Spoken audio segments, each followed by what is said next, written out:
Nobody warns you about the moment when the math stops being abstract. For most of your life, retirement was a number, something you calculated, something you tracked, a balance that grew slowly, year after year, and an account you checked occasionally and mostly tried not to think about too hard. It was always in the future.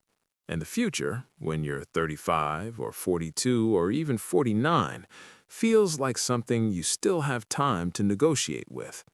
Then something shifts. It's not a single event, it's not a diagnosis or a job loss or a conversation that changes everything.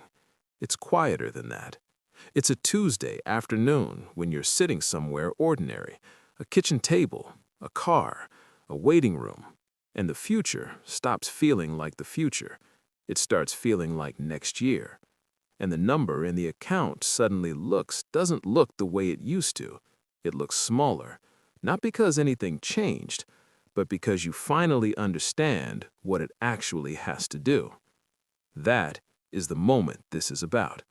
Not the crash, not the crisis, the quiet, rational, deeply unsettling moment when you realize the plan you've been carrying was built for a version of the future that no longer quite matches the one heading toward you. Most people over 50 don't talk about this. Not really. They talk around it. They talk about market performance and withdrawal rates and whether Social Security will still exist in its current form. They talk about the surface, because the thing underneath the surface is harder to name. It's not fear, exactly. It's something more like a reckoning, a slow, private confrontation with the distance between what you assumed and what is actually true. Here is what is actually true. The financial risks that matter most after 50 are not the ones getting discussed on television. They are not the ones your advisor has a chart for. They are not the ones that come with a name and a solution attached. They are the risks that live in the gap between how you imagine this chapter of your life and how it is actually unfolding, between the trajectory you planned and the one you're on.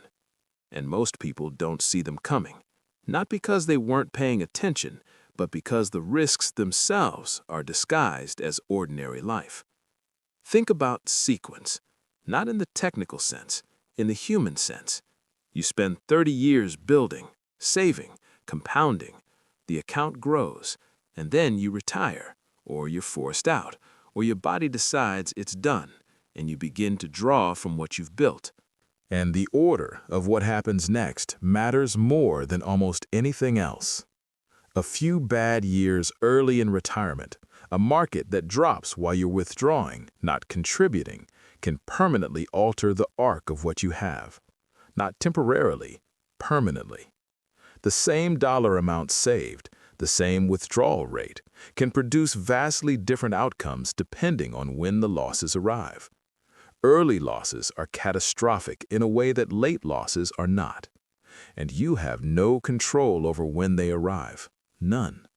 You can be disciplined and careful and patient for 30 decades, and then the calendar simply decides it's time to test you. And if the test comes at the wrong moment, the results don't recover the way they would have been when you were younger. Because now you're spending, not saving. And spending into a loss is a very different experience than riding out a loss while you're still contributing. This is the mathematics of vulnerability. And it is almost never explained plainly. But the deeper risk isn't in the math. The deeper risk is in the story. Every person over 50 is carrying a story about the rest of their life will go.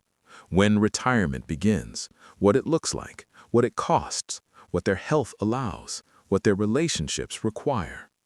That story was written gradually over years, assembled from assumptions that made sense at the time they were formed. The problem is that life doesn't hold still enough for the story to stay accurate. It keeps revising itself, quietly, without asking permission. And the story in your head, the one you've been planning around, can fall several years behind reality without you fully noticing. You might be planning to retire at 64 when your body is already signaling that 61 is more likely. You might be budgeting $4,500 a month when the life you actually want, the life that would feel like enough, costs closer to $7,000. You might be counting on a workplace that no longer sees you the way it did when you were 44. These aren't dramatic betrayals, they're gradual drifts, small gaps between expectation and reality that compound over time the same way interest compounds, except in the wrong direction. And by the time the gap is obvious, the options have narrowed, the runway has shortened, and the decisions that might have been easy at 52 are now urgent at 67 and painful at 67. This is what makes the risk so difficult to name. It doesn't announce itself. It doesn't arrive as a crisis. It arrives as a slow accumulation of gaps. Small miscalculations. And then one day, without warning, the accumulation becomes visible, and you are standing inside a version of your future you didn't plan for. Not because you were careless, but because the thing you were planning for kept changing while you were busy living. There is something else that happens in this space that almost no one names out loud. It has to do with identity, with the way a person's sense of themselves is quietly tied to their financial position.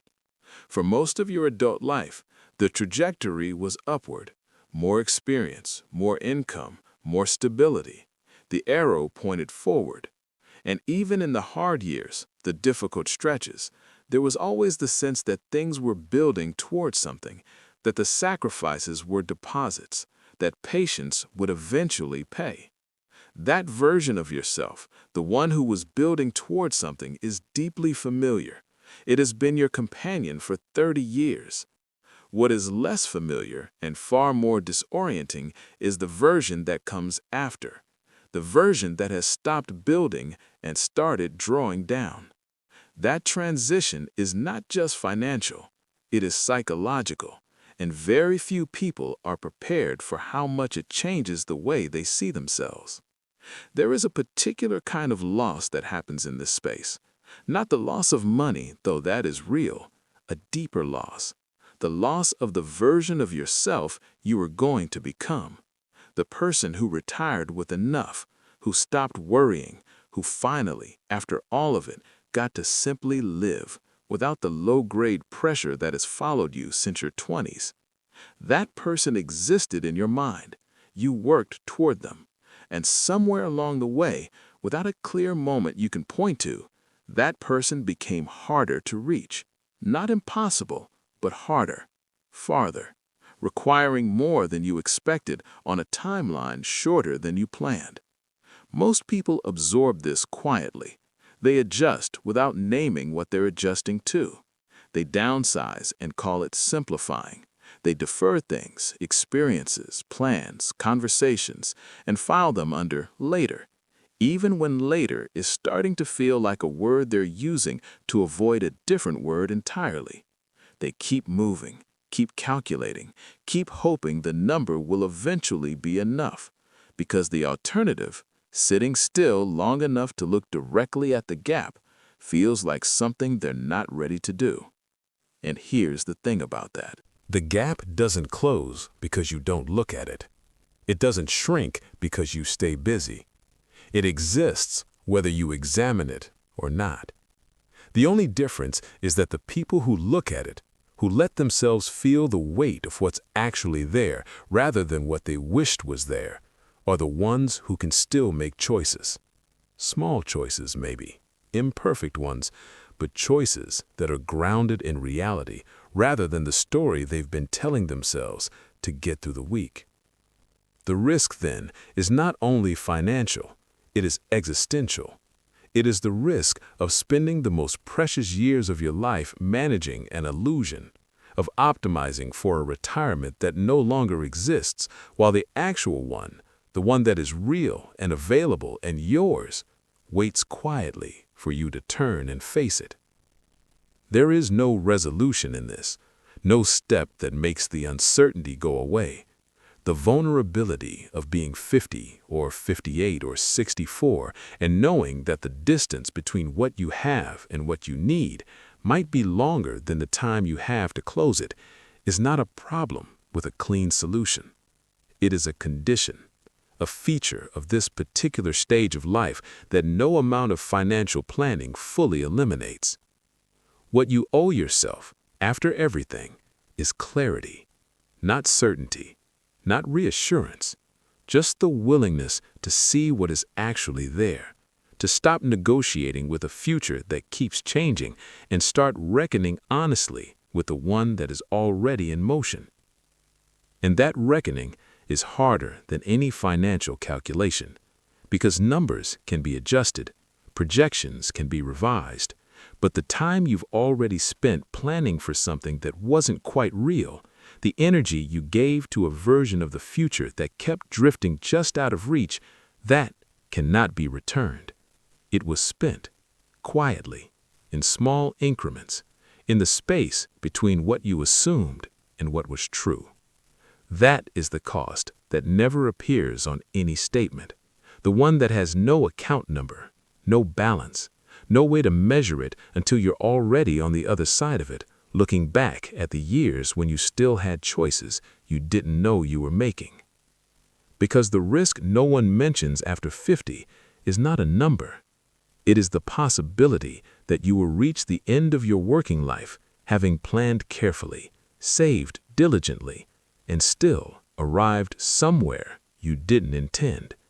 Not because you failed, but because the assumptions underneath the plan were never quite right. And no one told you to question them.